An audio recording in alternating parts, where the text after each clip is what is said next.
Bazı günahlar var ki azabı kabir şuna şamil oluyor deyiptir. Mesela kep haber vermek, casusu olmak. Ya bir adama varıp onun yüreğini ağırdıp da kep haber vermek. Şu adamlar eğer etiyen olsa önkü surada geçen yemelerde ayttık ha.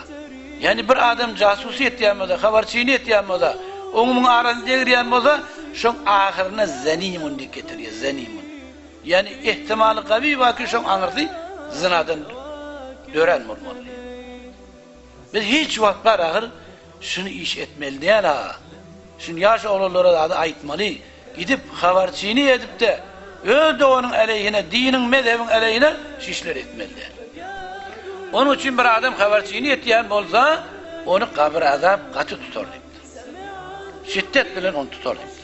Ya bir adam yalancı olsa, ribakar olsa, zinakar olsa, ya bir hele ki, toya gidecek, bazıra gidecek deyip özünü arayışlap, özünü bezek veriyen olsa, şunu deslap kabir azap tutar deyiptir.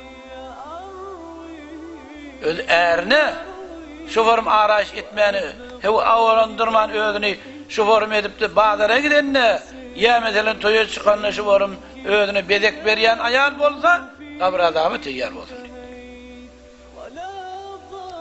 Ya bir adam ki hem işi haram ediyor, gusül etmen ediyor. Onun kabir azabı onu kat tutar.